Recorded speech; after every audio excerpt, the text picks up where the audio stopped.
Hormonal imbalance అనేది జరుగుతూ ఉంటుంది కదా, అంటే ఈ హార్మోనల్ ఇంబ్యాలెన్స్ వల్ల కూడా బ్రెస్ట్ సైజ్ పెరిగే ఛాన్సెస్ అవును. యూజువల్గా బ్రెస్ట్ గ్లాండ్ పెరగడం అంతా మన హార్మోన్స్ మీద డిపెండ్ అయి ఉంటుంది.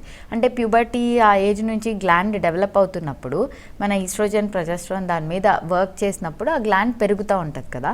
ఇది కూడా త్రూ అవుట్ అవర్ ఇది ప్రెగ్నెన్సీ కానీ లాక్టేషన్ కానీ ఇలాంటి సిచ్యువేషన్లో హార్మోన్స్ గ్లాండ్ మీద యాక్ట్ చేసి ప్రెగ్నెన్సీ లాక్టేషన్లో కూడా మన బ్రెస్ట్ని ప్రిపేర్ చేస్తున్నాయి లాక్టేషన్ కోసం. సో అప్పుడు పెరుగుతుంది. నార్మల్గా ప్రెగ్నెన్సీ లాక్టేషన్ తర్వాత ఆ సర్జ్ తగ్గిపోయినప్పుడు, లాక్టేషన్ ఆగిపోయినప్పుడు గ్లాండ్ ష్రింక్ అవుతుంది. సో ఈ చేంజెస్కి అడాప్ట్ అయినప్పుడు బ్రెస్ట్లో చేంజెస్ వస్తాయి. వాటికి ట్రీట్మెంట్ మేము చేయొచ్చు. అది సో అయితే గుడ్ ఫుడ్ తీసుకోవడం కానీ ఎక్సర్సైజ్ చేయడం కానీ ఎలాంటి ప్రభావం చూపిస్తుంది? ఎప్పుడైనా హెల్దీ డైట్ ఎక్సర్సైజ్ మనకి ఎంతో ఇంపార్టెంట్. అది ఒక్కటే అన్నీ సాల్వ్ చేస్తుందా అంటే చెప్పలేం. కానీ మన ఎంతో అడల్టరేటెడ్ ఫుడ్ తింటున్నాం కాబట్టి ఇప్పుడు చాలామంది అవన్నీ అవాయిడ్ చేసి హెల్దీ డైట్ ప్యాటర్న్ మెయింటైన్ చేయడం చాలా ఇంపార్టెంట్. దానివల్ల ఎంతో కొంత హార్మోనల్ ఇన్ఫ్లుయెన్స్ని తగ్గించవచ్చు. దాని తర్వాత ఇప్పుడు ఎక్స్టర్నల్ స్టీరాయిడ్స్ అంటున్నాము, చికెన్ అంటున్నారు, దానిలో అడల్టరేటెడ్ అంటున్నారు, అలాంటివన్నీ అవాయిడ్ చేయొచ్చు. ఇంకొకటి ఈ ఓన్లీ డైట్ ఎక్సర్సైజ్తో బ్రెస్ట్ కండిషన్స్ని ట్రీట్మెంట్ చేయలేం. కొన్ని కండిషన్స్ ఉంటాయి, దానికి ఎక్సర్సైజ్ డైట్ చేసినంత మాత్రాన ట్రీట్మెంట్ చేయలేం. ఫర్ సపోజ్ బ్రెస్ట్ హ్యూజ్గా ఉన్నప్పుడు, వెరీ హెవీ బ్రెస్ట్ అన్నది హార్మోనల్ చేంజెస్ వల్ల జెనెటిక్గా ఫెమిలియల్గా వస్తుంది. అలాంటి హ్యూజ్ బ్రెస్ట్ని ఏం ఎక్సర్సైజ్ చేసినా గుడ్ డైట్ ఫాలో అయినా కూడా రెడ్యూస్ చేయలేం. అలాంటి వాళ్ళకి ప్లాస్టిక్ సర్జరీయే చేయాలి.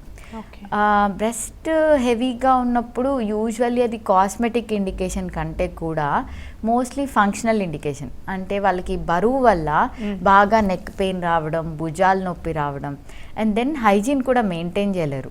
హెవీ బ్రెస్ట్ ఇలా పడుతూ ఉంటే మ్యాసరేషన్ వచ్చి దాని కిందంతా స్వెట్ చేరి స్కిన్ కండిషన్స్ ఇలాంటివన్నీ వస్తాయి. సో ఇలాంటి వాళ్ళందరికీ మనకి బ్రెస్ట్ రిడక్షన్ అనే ప్రొసీజర్ చేయొచ్చు, which is very approved procedure, simple and safe procedure. Okay. So తల్లిపాలు ఇవ్వని మహిళల్లో బ్రెస్ట్ ప్రాబ్లమ్స్ ఎక్కువ చూస్తామా? నార్మల్గా మనం చదువుకున్న దాని ప్రకారం ఏంటంటే బ్రెస్ట్ ఫీడింగ్ ఇచ్చిన వాళ్ళలో క్యాన్సర్ ఇన్సిడెన్స్ తక్కువ అని చెప్పి స్టడీస్లో ఉంటాయి. సో అలా అని చెప్పి ఫీడింగ్ ఇవ్వని వాళ్ళందరికీ వస్తుంది అని కాదు, బట్ ఫీడింగ్ ఇచ్చిన వాళ్ళలో బ్రెస్ట్ చేంజెస్ ఎక్కువగా కనిపిస్తాయి మనకి. లాక్టేషన్ కోసం బ్రెస్ట్ ఎలా ప్రిపేర్ అవుతుందో లాక్టేషన్ అయిన తర్వాత కూడా బ్రెస్ట్లో చేంజెస్ వస్తాయి. ప్లాస్టిక్ సర్జరీ పరంగా చూసుకుంటే ఆ చేంజెస్ వల్లే ష్రింకింగ్, సైజ్ డీఫ్లేట్ అయిపోవడం, వాల్యూమ్ తగ్గిపోవడం, బాగా సాగి అయిపోవడం, ఇట్లాంటివన్నీ ఉమెన్లో కామన్గా వస్తాయి అన్నమాట. Post lactation, post massive weight loss, బాగా బరువు తగ్గిపోయిన వాళ్ళకి, వీళ్ళందరికీ కూడా చేంజెస్ చూస్తాం మనం.